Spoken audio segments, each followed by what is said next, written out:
Okay, so today is July 1st, 2020, and we'll go through quickly in this presentation, which is about micronutrients and their deficiency, especially in children. I will be quick. The rest of the I have already uploaded this presentation on the model, so you guys can go through uh, in detail. But I will just explain the key concepts and will try to finish it quickly. So the micronutrients they are required by any organism in very small quantities to orchestrate a range of physiological function and essential for proper growth and development. Although they are required in very small amounts, but the consequences of their absence are severe. And the deficiency of micronutrients can lead to disease and a lot of disorder because body cannot synthesize uh,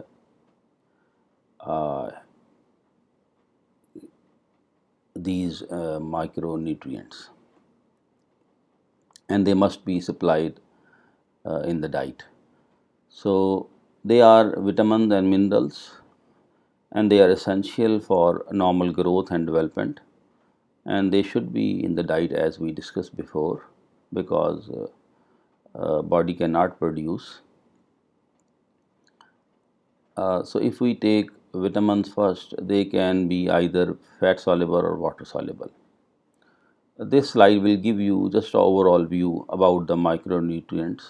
They can be minerals like zinc, iron, calcium, magnesium, or they can be vitamins like vitamin A, D, E, K. These are the fat soluble vitamins, or like vitamin B or vitamin C or folate, and these are the water soluble vitamins.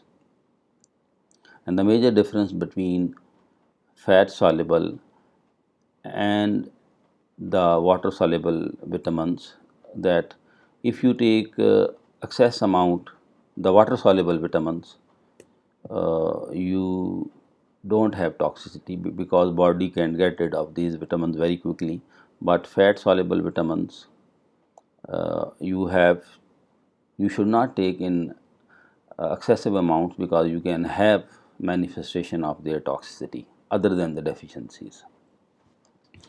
And the mostly fat soluble vitamins, they are deficient in the malabsorptive states, means if you have any malabsorption like celiac disease, chronic diarrhea, or cystic fibrosis in children, you can have deficiency of these vitamins. So we can divide micronutrients into the four major categories, but we will stick to the minerals and vitamins. We will not discuss phytochemicals and antioxidant, which are important. And already we discussed the fat soluble, and these are predominantly vitamin C and vitamin B. These are the water soluble vitamins. And definitely we need minerals as well, like iron and calcium. They are very important. Iron, if we don't take proper, we can have iron deficiency anemia. And calcium and phosphorus, they have issues with the bone mineralization, and they can give you rickets or osteomalacia, rickets in children and osteomalacia in adults.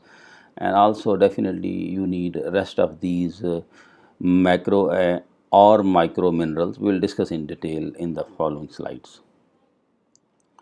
Just to understand the major difference between macro versus micronutrients.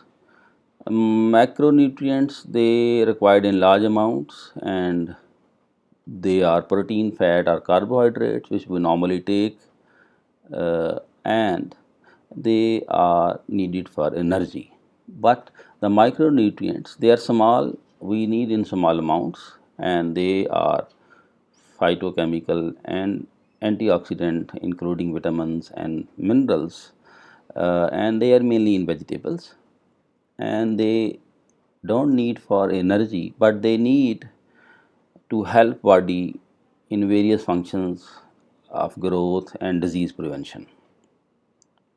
If you take vitamins, we already discussed the difference between water soluble and the fat soluble, but just remember, fat soluble vitamins, they are deficient in the malabsorptive states, celiac disease or cystic fibrosis or biliary atresia or any form of chronic diarrhea, and water soluble, they normally are sufficient in our daily life intake.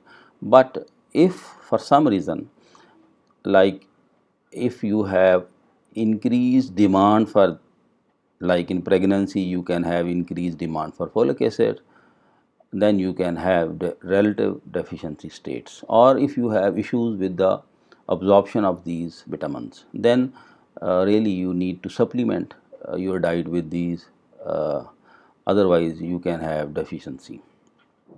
And the one example in pediatric is pyridoxine deficiency. If you are taking anti-tuberculous drugs, you have to supplement, otherwise you can have neurological issues. Same for the thiamine or riboflavin. If you don't take, you can have glucitis or stomatitis, or niacin can give you like pellagra, and biotin also very important for molecular functions.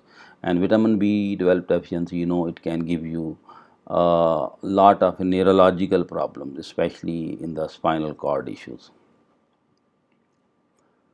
So the fat soluble vitamins first we can discuss just quickly, and we'll do in detail. But overall, vitamin A deficiency can give you night blindness, skin issues, and the growth issues. Vitamin D can give you the rickets, which is very common in pediatric age group, and mostly it's a nutritional rickets. Vitamin E, if you don't take proper, you can have muscular weakness or a neurological dysfunction, and vitamin K deficiency can give you bleeding problems. So vitamin A is important for vision and health. Vitamin D fortifies your bones. Vitamin E mainly for your health, for your heart, for your immune function, and vitamin K for your coagulation proper functioning. We'll go individually into the vitamin A and the rest of the vitamins deficiency. Vitamin A is a major cause of childhood morbidity and mortality, and normally you need to take 1500 international unit per day, and if you don't take, even it can lead to night blindness, very scaly dry skin, and bite out spots. In the next slide we'll show you what is bite out spots. But vitamin A has also anti-infective activity and immune booster effect, and definitely have established role in diarrhea and measles management. So you can see this is a 6-year-old child who have conjunctival xerosis, and these are the bite out spots in a 4-year-old boy because of vitamin A deficiency. And these are the like foamy spots. These are the vessels which are engorged and give you this specific phenomena.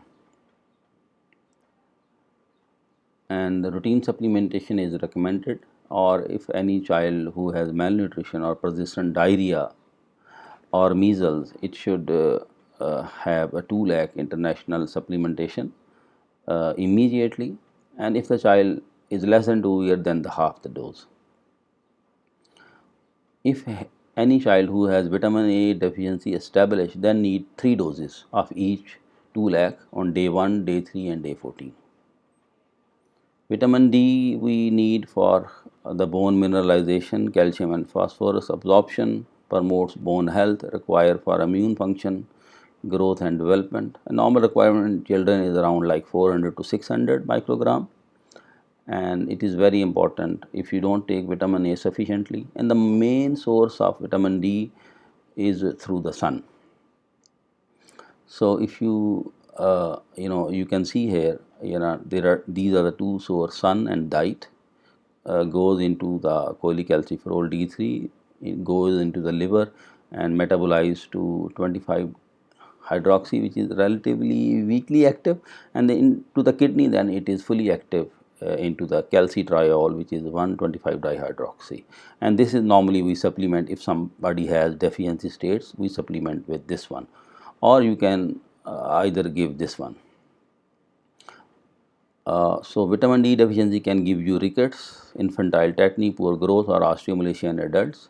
And the dose and the treatment, you can give very high dose if somebody has deficiency, like vitamin D3, 3 to 6 lakh international unit immediately, and you can repeat further doses, or you can give the active form, which is calcitriol, active form of vitamin D, 25 dihydroxy uh, cholecalciferol, 125 actually, I think this is a mistake. It is 125 dihydroxycholecalciferol, and the dose is 3 to 7 microgram per kg per day, or 25 to 50 microgram per day. And this is available in the trade name of Alpha Leo, and it comes in the drops and tablets. Vitamin E is important antioxidant defense uh, system, and it protects the immune function. And the recommended daily allowance is very small, and even in adults, like 10 to 15 milligram per day. But if you don't have proper vitamin E, then especially in like in malabsorption in prematurity or cystic fibrosis, where the absorption or the demand is high like in premature, then you can have issues with vitamin E deficiency. And normally it can give you lot of issues with the immune functions. And so if you have malabsorption or premature babies, you give them to supplement like 15 to 25 international unit per day to prevent the deficiency states. Vitamin K has a integral function in blood clotting. Also, it does bone calcification and prevents blood vessel calcification, and it daily needed in very small amounts in microgram. But if you have deficiency, then you can have hemorrhagic disease of newborn or hemorrhagic tendency in children. And normally for every child born, we give immediate at the time of birth vitamin K intramuscular one time 1 milligram immediately in the labor room after birth. So, what are the vitamin B12 deficiency? If your child has developmental delay, behavioral problems, or autism, or falling behind school, socially withdrawn, suspect vitamin B12 deficiency, it can give you lot of cutaneous, gastrointestinal, or hematological issues, including the neurological issues. And the treatment is one intramuscular vitamin B12, which is available in the form of injection, 1 milligram stat. And so vitamin B12 deficiency mainly has a neurological issues like pains and neuralgic pains. Folic acid, it is present in green vegetables and meat, and it is easily destroyed by cooking, and dietary deficiency may occur. Normally, it is absorbed throughout in the small intestine, and clinical deficiency is relatively common in intestinal malabsorption syndromes, and it can give rise megaloblastic anemia, especially during pregnancy, because the demand is high. So the causes of folic acid deficiency can be because of low dietary intake or malabsorption, or even if you are taking some drugs like anticonvulsant, you can have folic acid deficiency. And the treatment is to supplement folic acid in high dose in children, like 1 to 2 milligram per week if you have deficiency. Normally, you don't need folic acid supplementation in children, but if you have anemia or malabsorption, then your demand is high, or there is an issue with the absorption, then you need to supplement folic acid, because then you are at high risk of getting the folic acid deficiency states, and also in adults, especially during pregnancy. Vitamin C deficiency, ascorbic acid, mainly it is not synthesized inside the body, and it is found in fruit, especially in citrus fruits. And the vitamin C has an integral part in formation of collagen, and which can lead to defective tooth formation in children. And the deficiency can give you scurvy, which is very painful condition because of deficient collagen formation, can lead to poor wound healing, bleeding tendency, swollen and tender gums, anemia, even bone fractures can be because of vitamin C deficiency. And scurvy can occur at any age, but it is unlikely to have scurvy in newborns because the mother, they are okay. But if you have, then there is a generalized tenderness, especially in the legs, painful. Even you can have pseudo paralysis, and legs assume a typical frog leg position, and you may have edema along the your bones. Scurvy treatment is to give vitamin C in high doses, like 100 to 200 milligram per kg per day. It's not per kg; it's just per day. Iron deficiency is very common. Mostly, it is nutritional. In preterm infant, growth retarded infant, and infant of diabetic mother, they are at a high risk. Young children, they are more susceptible to iron deficiency because of increased iron requirements and relatively low iron content in most infant diets. And what are the important causes of deficiency, iron deficiency anemia? The most one is the poor bioavailability, which is very common. If you take a lot of milk, milk decrease absorption of iron in the gut. So be careful, because most of the people, they think that you need to give lot of milk to the children, which is not always true. Excessive dietary phytates or starch intake, and if you have celiac disease or inflammatory bowel disease, then you can have iron deficiency anemia. Gastrointestinal losses can give you also iron deficiency anemia. Any chronic disease, even chronic renal failure, and any chronic disease like juvenile rheumatoid arthritis, can give you iron deficiency, or in children especially the worm infestation or trauma is very important. So what are the specific recommendations regarding iron in children? Full term babies need an adequate source of iron by 4 to 6 months of age, so you need to start iron supplementation, and even in premature, little early. And if you have iron deficiency, then give iron like 4 to 6 milligram per kg per day for 4 to 6 months. It is available in the syrup also, like maltofer or bisleri syrup. And the most important thing, because iron, milk does not have much iron, so you have to start weaning like 4 to 6 months of age. And weaning diet has relatively better iron than the milk. And as I told you before, please avoid excessive use of milk, especially after 1 year. You need to promote weaning rather than just keep giving the milk. So in a 1 year old child, sometime they are asking that how much, doctor, my child should take the milk. So it should not be more than 24 ounces per day. And also avoid cow's milk in less than 1 year old children, because it can cause a lot of microhemorrhages and iron deficiency anemia. Zinc deficiency can give you acrodermatitis enteropathica, which present in children like perioral rash and perianal rash. If any perianal rash, diaper rash is not improving in children with chronic diarrhea, think about zinc deficiency. And it is caused by inability to absorb sufficient zinc from the diet, and there is a genetic defect in the intestine. And zinc has a role in the metabolic pathways, and also it has a role in immune regulation, because it is incorporated in lot of metalloprotein enzymes.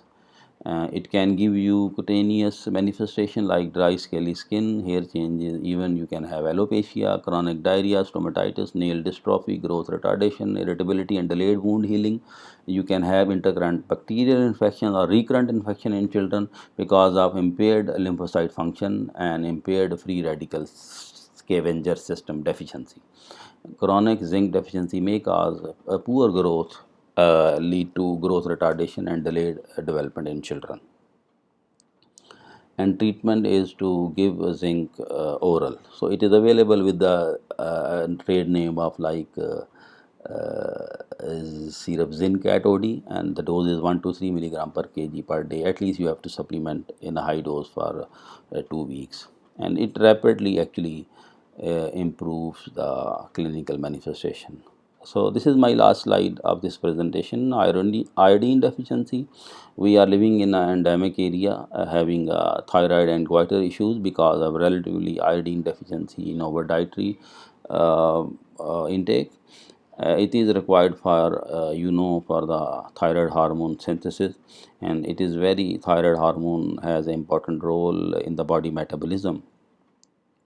And even iodine is very important for brain growth, especially in early years of your life. And if you don't have proper iodine, you can have impaired thyroid function and a very low basal metabolic rate, and which can lead to permanent mental retardation, which is easily preventable by adding a small amount of iodine in your daily intake of salt. I think that was the last slide of this presentation, and thank you very much. If you have any question, please feel free to ask on the WhatsApp or on the email given. And once again, thank you for your time.